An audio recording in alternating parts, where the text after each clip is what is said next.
Hey guys, this is John, and I'm playing NikP in the 3-minute pool on ICC. I'll play e6, maybe we'll get into a Nimzo-Indian. Yeah, I'll play castles, we'll just go down the main road. I guess I could play knight c6, as recommended by Christoph, actually. I'll go b6 in this position, we'll play it kind of standard. Yeah, bishop there, and now let's go d6. Just not sure if I should throw an h6 or not. Knight bd7, and I'll be looking to play c5 and rook c8. This is the standard way of treating this position. And he's playing it like very much by the book, very rote. So yeah, I'll be playing rook c8 next move. I wish I was more familiar with the subtleties of this line for the black side. From the white side, I know a lot more. b4 is interesting. I guess I'll just take. If he takes with the knight, I wonder if I can take on g2. It's always like kind of a risky proposition to do that. I'm not going to do it, though. I'm just going to play rook c8. Make him think that I'm going to do it. How about that? Here, knight d5, pawn d5. Pawn d5 looks pretty good, right? Yeah, pawn d5 should just be solid. His queen is on an awkward square. I guess he can go queen b3, though. Queen b3, maybe knight e5 then. Yeah, probably what I'll do.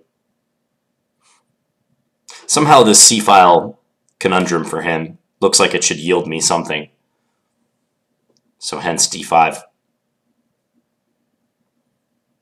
I feel this setup that he chose might be too simplistic, like from a theoretical standpoint. It's obviously fine what he did, but black should be able to equalize without any trouble.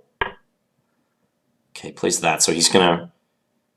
If I take, and then bishop takes, and then e5, drive the knight away, can I play b5 then? Maybe he goes knight b5, though. I also just have knight e5 here. About e5 right away. Let's go e5 right away. We'll just be a little craftier.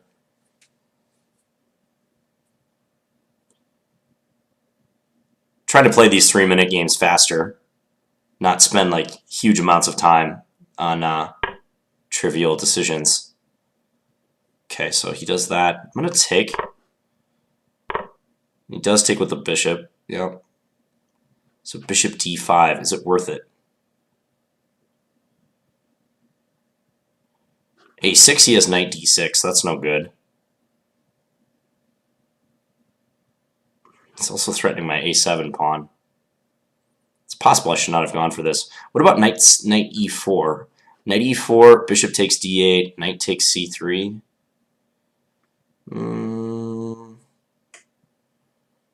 Yeah, I don't know about that line. I said I wasn't going to spend a lot of time, and here I am. Okay, let's just go here. We'll try to exploit the pin. I do see one trick. Yeah, if he does that, I actually have this move, I think. Now a6. Try to drive away the knight. Although you can play knight c3 and just attack my bishop. So that's possible. But I'm trying to drive away the knight and then play b5. But yeah, knight c3 is just a good move. If that, I can take here, right? And then take here. So I have 2 minors against this rook. Hopefully my minor pieces aren't too awkward in this position, though. I think it'll be okay. Just have to be slightly cautious. Play bishop a4 next, just to get rid of this rook. Make this rook retreat. Yeah, and try to bring my king to e7. I think it'll be well placed there. It's nice that he can't play rook d1 because my bishop covers that square. So that's convenient.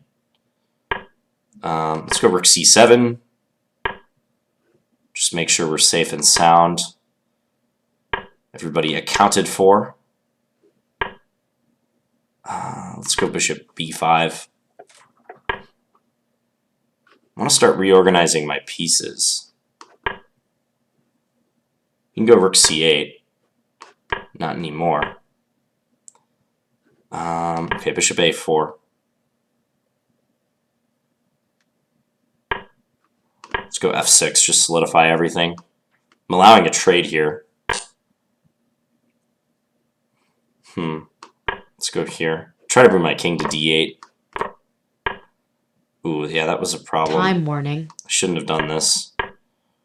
Because actually he can take on b6 now whenever he wants. He's going to be blitzing me out.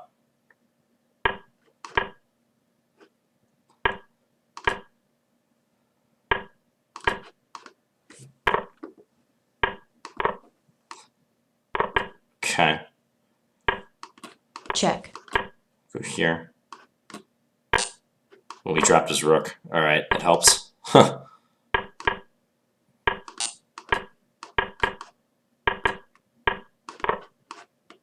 Let's just eliminate all these pawns, first of all.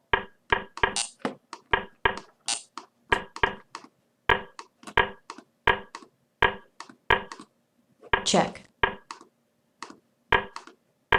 Get everything out of the way. Alright. Yeah, in such situations, I don't even think it's worth trying to mate them when you're that low on time. Just use your like superior pieces to take away space and like basically flag them.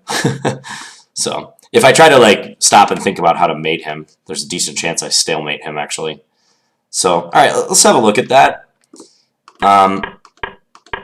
So play the Nimzo-Indian, and castles is the main line, but there's other moves for black. d5, c5, or the Zurich variation, knight c6, which I mentioned that Krzysztof Sielecki, Chess Explained, I believe, recommends in his book. So castles, and then a3, check. Take, now b6. Yeah, also in this position, d5 is playable too, but b6 has been the main line for quite a while. Now he played knight f3, I went bishop b7, and then he pinned me, bishop g5. So d6. There must be some sort of drawback to this simplistic setup, but I don't know what it is. Maybe I'm being overly harsh about this, but usually white exercises a bit more sophistication in how he develops from this position. Like, for instance, when I played this line from the white side, a lot of times I played knight d2 to control e4. So one thought that crossed my mind is, maybe knight e4 is possible, but here it just doesn't work at all. So like knight e4, even just bishop takes e4 is very good for white, just winning a piece. So I don't know. I think the way I played it was fine. c5, b4. Let's just see what the engine likes here. Bishop takes f3. Okay, yeah, that's another reason knight d2 is a good idea. It rules out ideas involving bishop takes f3. I took here and he took with the knight. Yeah. If he took with the pawn, it would be interesting to play bishop takes f3 and saddle him with these very weak kingside pawns, but at the price of giving him the bishop pair.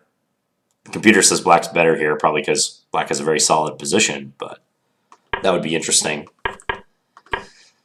So instead, they took with the knight, and yeah, I was wondering if I could grab this pawn on g2. This is something I've done from the white side, like gambit this g2 pawn in order to go rook g1 and claim compensation down the file thereafter. It just seemed dangerous, and I see the engine is now changing its mind and it likes white in that position, so I'm glad I didn't do that. What about here? d5, maybe not the best, maybe knight e5? d5 still seems sensible, though. e5 was probably getting too fancy, huh? Just take on c4. Okay, so let me turn the engine off for a second. So why is taking on c4 so promising?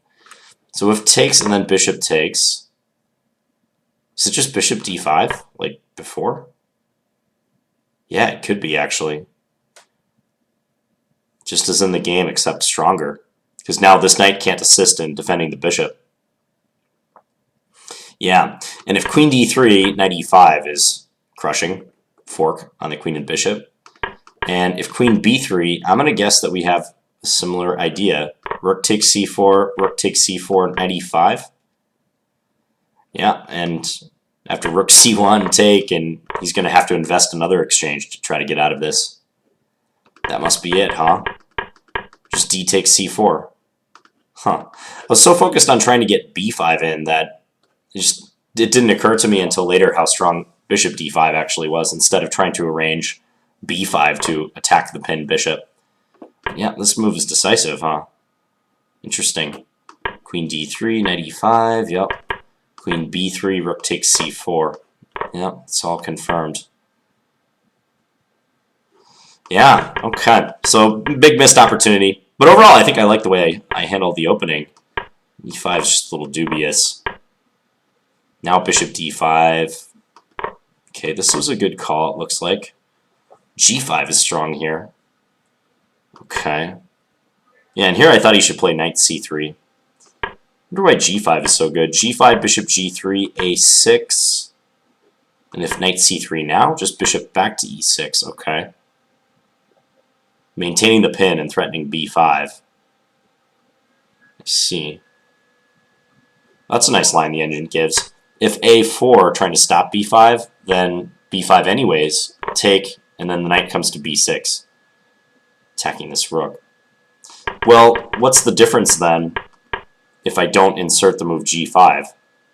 So if I play as I did in the game a6 and he goes here, he didn't. I was thinking about playing bishop e6, trying to threaten this. Apparently this is a good move. Well, I could see that because now if knight takes, I won't have that b5, knight b6 trick anymore. So that's one consideration. And if queen takes, knight e4, okay, and he gets counterplay against the queen. Interesting. But he played queen or knight c7, and I was able to take, and then I have two minor pieces for the rook. However, my time situation was not stellar, and I think he did a good job of exploiting that. Okay, here knight e4 was good. Oh, is knight e4 going to win a piece? Yeah. That's nice geometry on that move, because the only safe squares for his rook are d5 and d3, and they fail to two different minor piece moves. If rook d5, I have knight c3 with the fork, and if rook d3, I have bishop c2. Yeah, so not good for him. Missed resource by me at e4. So king f8. I was just trying to safeguard my position and play relatively quickly here.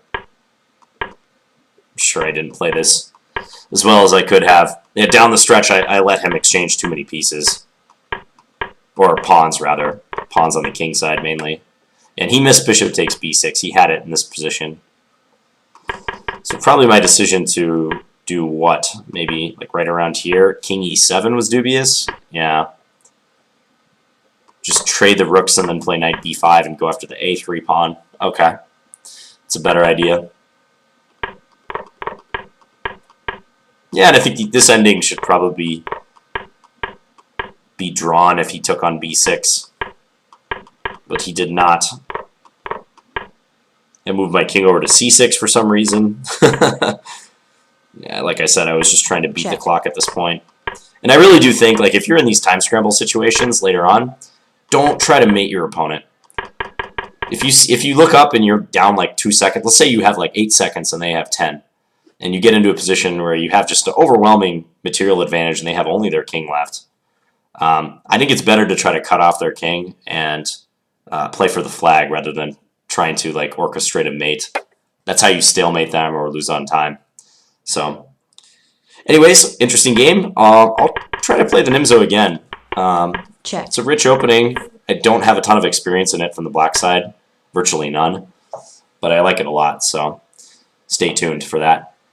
Alright, well thank you guys for watching, and please feel free to leave me any feedback in the comments, and I'll be back tomorrow with another Blitz video.